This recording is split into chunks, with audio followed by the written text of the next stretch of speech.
Lah coba ini buat para pemerintah yang ngakunya katanya sayang sama rakyat. Bagaimana ayah ini Pak? Beras makin hari makin mahal ayah. Zaman bahan pokok kagak dibeli, kita butuh dibeli, harganya mahal. Ilokan amat Pak. Kita ngarepin bantuan yang datangnya cuma sebulan sekali. Lah, kan kita mah makannya tiap hari Pak. Kalau didata sama pemerintah, kita dapat bantuan. Lah kalau kagak, kita kelaparan Pak. Enak Bapak mah, tinggal naik-naikin doang. Lah, yang puyeng merakyat Pak. Lah coba itu. Sungguh begitu mahalnya harga beras saat ini, 16.000 per kilo di mana saja.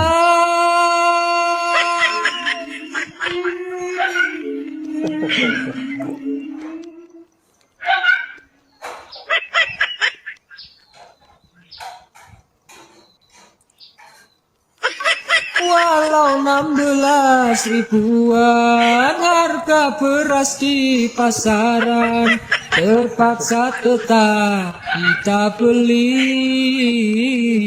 Daripada tidak masak, keluarga tidak makan, kelaparan. Ini aku lagi di Antapani, lihat nih. Ini semua adalah orang-orang yang lagi mengantri beras 5 kilo.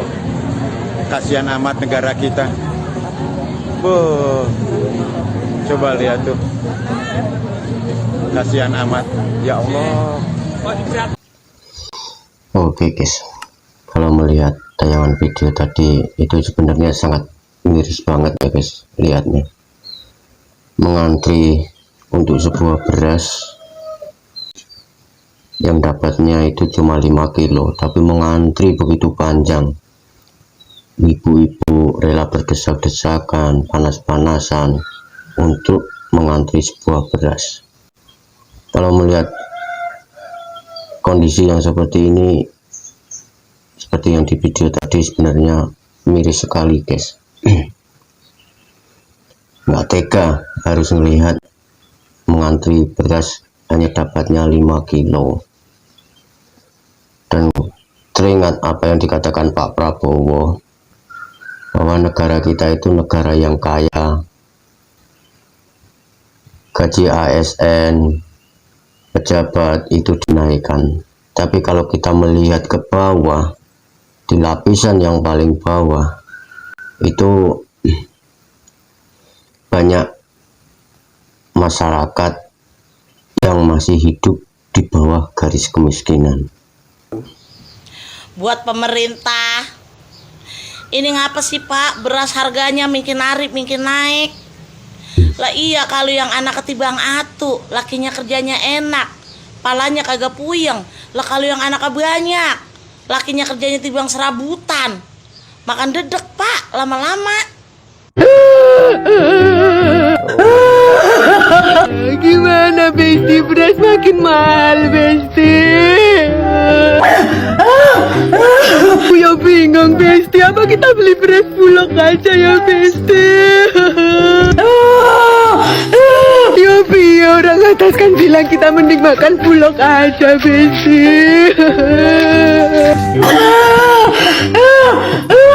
Gimana Besti, yang enak makin mahal Besti. Walaupun ekonomi kita pas-pasan, tapi kan ya tetap pengen makan enak ya Besti. Udah Bu, nggak usah mengeluh, nggak usah menangis. Mending sekarang kita joget saja.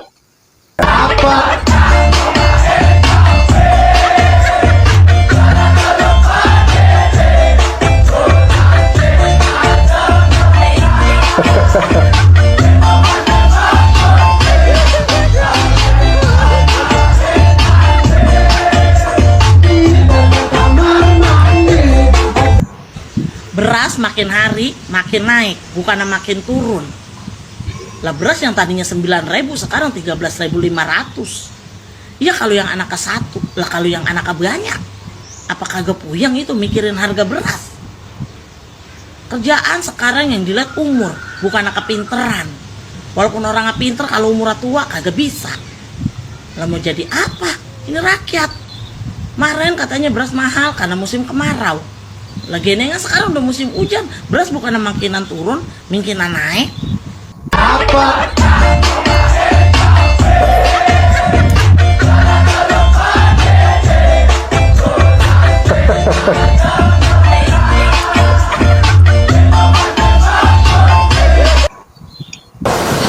Supplier premiumnya kok harganya nggak sesuai HET, karena beras premium ini kan mundur panennya, ya, jadi stoknya tidak seperti dulu, ngerti nggak? Karena panennya kan belum nih, El Nino kan harusnya kita bulan 12 panen nih nggak panen, gitu. Harusnya bulan Januari panen nggak panen, panennya nanti Maret dan bulan Mei kalau nggak salah. Jadi bulan depan nih mulai nih, gitu. Sehingga barangnya kurang kan? Karena barang kurang, harganya naik. Gitu. Pak Julhas, sudah nggak usah berbohong lagi. Rakyat ini nggak usah dibulin melulu. Tinggal bilang saja kenapa beras mahal. Ya tinggal dibilang kalau kemarin pemerintah sudah membuat bansos yang dikeluarkan secara jor-joran. Udah tinggal bilang gitu saja Pak Julhas. Udah nggak usah banyak alasan menyalahkan petani, menyalahkan alam, itu nggak penting itu. Jadi sekarang itu Pak Julhas tinggal bilang jujur apa adanya bahwa beras mahal karena sudah dibuat untuk bansos kemarin yang sudah digelontorkan oleh pemerintah secara jor-joran. Tinggal bilang begitu saja. Nah, saya memaklumi lah Pak, bahwa untuk berkata jujur itu sebenarnya berat, dan untuk berkata jujur itu menyakitkan. Jadi udah tinggal bilang gitu aja, bahwa bansos kemarin itu sudah digelontorkan secara jor-joran untuk kepentingan politik tertentu, makanya sekarang beras mahal. Udah tinggal bilang gitu aja loh Pak Julhas, gitu aja kok repot. Ya. Pasti ngomong Prabowo curang, nang kene prambalane ra menang.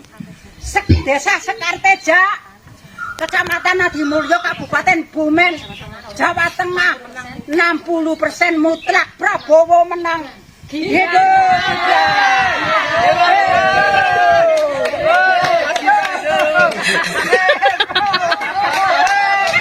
Ya, saya ucapkan ya Bu ya, untuk Ibu dan Bapak di sana selamat. Pak Prabowo dan Mas Gibran menang, dan saya ucapkan juga kepada Bapak dan Ibu di sana, beras mahal dan kebutuhan lain pun ikut mahal, ya kita jogeti saja, gitu. Kita berjoget gitu. Asik.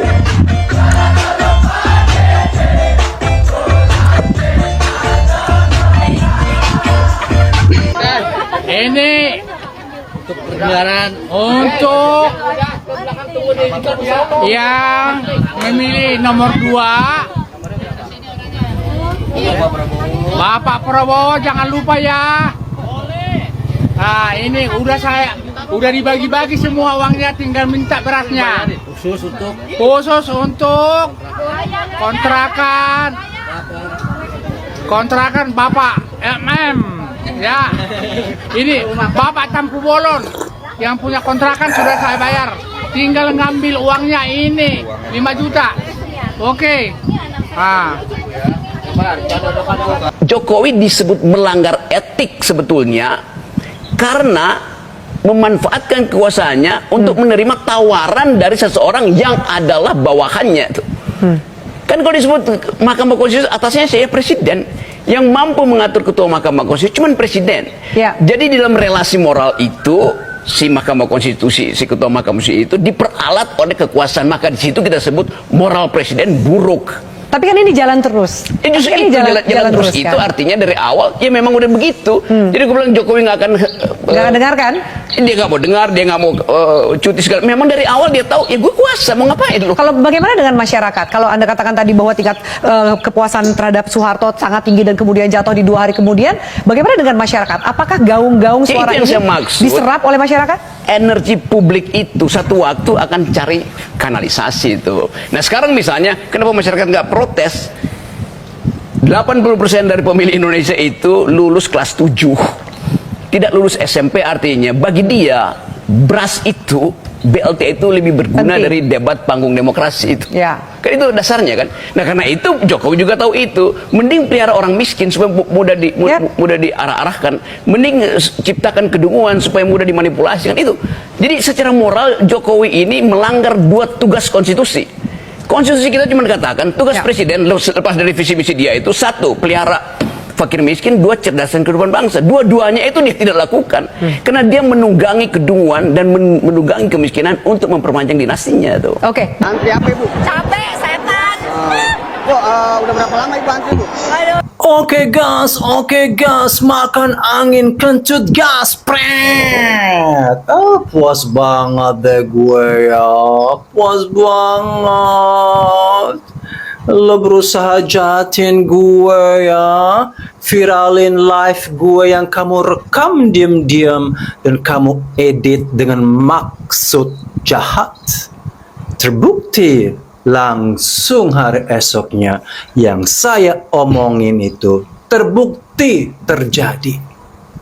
Dan saya katakan bahwa kalian akan antri berdesakan seperti orang yang tidak dimanusiakan, yang tidak punya harga diri, dibuat sebagai pengemis meskipun ini mau beli beras, mau beli cabai karena di mana-mana langka. Kalau mau beli beras aja murah, kalian dibuat berdesakan seperti nyemot atau kebun binatang. Apalagi kalau nanti bakal dikasih makan siang gratis, insya Allah kalau jadi. Kalau saya itu ngomong itu ada bukti. Jangan bilang saya provokator. Yang provokator itu adalah oknum atau pemimpin yang tidak menyediakan pangan untuk rakyatnya. Kalian mengatakan kepada saya, bule kere, bule gembel, pulang ke negara lo. Kami harus membangun pangan. Mana pangan? Pangan juga nggak ada. Sana food estate.